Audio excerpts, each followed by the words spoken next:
Hello and welcome to the 10-minute wrap-up of basically chapter number 23, looking at evolution of populations. Basically, we're going to be looking at mutations in sexual reproduction and how genetic variation basically makes that possible.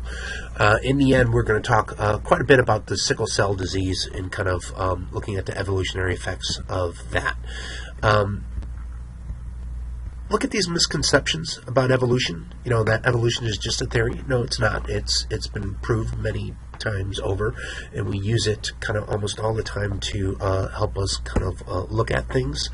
Evolution can be involved in really complex systems, like looking at the eye, which evolved many times. But the last one we took is we as humans always talk about evolution as kind of making things better. You know, evolution made us, evolution made me, we are much better, and that's not always the case, and we will take a look at that. In order to look at evolution, we need to look at kind of what is not evolution, and we have something that's called the Hardy-Weinberg equilibrium, and we're going to have a lab later on in the section to talk about this, and we're going to talk about this a little bit more after we talk about genetics. But basically, in a Hardy-Weinberg equilibrium is that when populations are in equilibrium, we would have no mutations. We would have a very large population with random mating. We would have no natural selection. Again, with this very large population size, we would have no gene flow. Basically, everything would remain the same all the time. That's not the case. In evolution, we're looking at change. Change in allele frequency over change. Change in allele frequency over time. And what's happening in evolution is that we're seeing a change in the gene pool over successive generations. And so what happens is, over time, what we tend to see is that those organisms that were alive back then are no longer alive. The organisms that are alive now have been changed in some subtle ways for a number of different reasons. When we look at population, we will look at distinct characteristics. These are classified as kind of an either you have it or you don't basis. And then we can look at quantitative characteristics, which are things that may be height. So we have human beings who are relatively short. You know, we don't have 6 inch tall human beings, but again, we have a continuity of it. And when we look at this, we look at what we call heterozygosity. That is, how many different forms of this do we have? Now, there are some differences between what we call a phenotype. A phenotype is kind of what you demonstrate, what you present. And we see certain insects, when they eat oak flowers, tend to look like oak flowers. Certain insects, when they eat the leaf, they look like leaves. These, may be brothers of one another.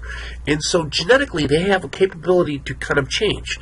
That's not evolution that this changes. Again, the ability to be able to do that. So what we're going to be doing is we're going to be looking at how our allele frequencies in evolution can be affected by mutations, natural selection, genetic drift, gene flow, and sexual selection.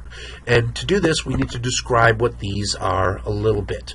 I'm not really going to get into looking at calculating allele frequencies, but what we will see is that you always have 100%. That is, the frequency of one allele plus the other allele, if you have two different alleles, should add up to 100. So 1 plus 1 is 2. So again, 50% is 100%. You're always going to have 100%. It's what you have, and then your alleles are going to be a certain frequency of that. There is a calculation that we have, which is p squared, which is equal to the homozygous of one type. Q squared is homozygous of the other type, and 2pq is basically the frequency of the heterozygotes. I just want you to know about this calculation for right now. We're going to use it a little bit later on in the classroom. And so again, let's take a look at this. But before we take a look at mutations in our substance, we have to look at kind of what is a population.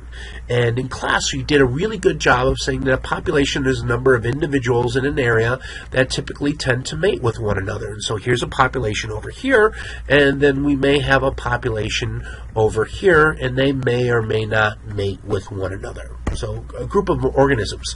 What we call a mutation are basically new alleles that may give us new phenotypes. And we'll talk about this a little bit later on as well, but specifically what's happening with the mutation is we have a genetic sequence. So we have G, G, C. If we mutate one of these and change this G to an A, that changes the amino acid that we see here from a glycine to a serine. Okay, there's a number of different things that can cause mutations. UV light, ionizing radiation, certain chemicals, certain drugs, viruses, etc. There's a whole host of things, including just random mistakes that can cause a mutation, so it's important to know about this. And again, when you have 1 billion over 4 billion nucleotides to copy, like in the human genome, mistakes can happen. Now, these genes can get recombined with one another due to a process called crossing over. And this blue one here, this is what we call a maternal gene, maternal chromosome, and here's the paternal chromosome, and that we can recombine those chromosomes to make new ones of one another. So even though you have 23 different chromosomes and you would think you would have unique structures, those chromosomes can recombine to create new structures. Now, natural selection, a lot of this all makes sense with natural selection. And so what we see in natural selection, we do see natural selection has a big effect on evolution and possibly even man-made selection. And so what we see is that we have these birds here that really like the green beetles. If that's the case, then what we're going to see is a population that's normally pretty heterogeneous and having brown and green beetles is slowly going to lose the number of green beetles due to, again, being selected against. Okay, once the green beetle alleles are gone, they're gone from a population. They're not there. So that's one of the reasons why we're really concerned about again, killing off certain populations or having certain populations go extinct, because once they're gone, they're gone. Again, natural selection in action. In 1951, malaria was eradicated. We got rid of malaria from the U.S. by getting rid of the mosquitoes. Again, the Zeta virus that we're looking at right now is due to transmitted mosquitoes. We find that a lot of times the easiest thing to do is get rid of the mosquitoes rather than the actual virus itself. But what's happening is that due to indiscriminate spraying of DDT, we start to get mosquitoes that are resistant to DDT. Now, what we got to really do is when we do something like spray DDT, we got to make sure that we kill everything, because again, once a mosquito is dead, it can't reproduce more mosquitoes. And so what would happen is that we actually found the random mosquitoes that had a resistance to DDT that somehow were able to survive DDT were then able to mate and grow and reproduce the population. So what is natural selection all about? Variation, inheritance, selection, and basically time. Okay, you're always going to have a variation in a population. If you don't have a variation in population, what kills one will kill everything. If you have a variation, you're not necessarily going to kill everything. In inheritance, we see these genetic traits are inherited. In selection, we see that we are trying to kill off certain ones of those, and then time, it can take time. You know, again, certain things that can reproduce very fast, the time is not that much of an issue. We already talked about whether, again, turning from a butterfly into a moth is evolution. We took a look at these donkeys in here, and basically the only thing here that we see as evolution is that we have actually a genetic variation within a population, and that those populations may separate. It's not your wanting to do something that will make you a different population. It's basically being there. Small populations, again, are subject to something that we call genetic drift. And so natural selection, a lot of times we talk about how important it is, but again, at other times it's not as important. So in genetic drift, what we tend to see is if a small population reproduces, it's going to have an effect on what the other population is. And so in this case here, for these balls, the red allele becomes fixed. That is, it's the only allele possible, because what happens to the other allele? It didn't get eaten. It didn't get lost. It was just, you know, happened to not be the product of a mating. And so, again, when we look at evolution, it's basically driven as much by this random drift as by natural selection that we talked about. Again, in genetic drift, we can have, let's say, if we have a small population, we have these 1, 2, 3, 4, 5, 6 different beetles mate to produce new offspring. These beetles can produce hundreds. When we look at these offsprings, is that in this population, 75% of the alleles were green, 75% of the alleles, 25% of the alleles were brown. Yet, if we have just these 6 individuals mate, 71% of the population is going to bring 21% of this brown. So again, having a small gene pool can have an effect on the next generation. And again, in a bottleneck effect. And then sometimes you have a catastrophic reduction in population, a bunch of people die, and you may be left with a very limited number of alleles in the population just due to kind of who was left over. And again, this survival is random, or this survival is due to chance. Got ran over by the car, didn't get ran over by the car. Got destroyed in the building, didn't get destroyed in the building.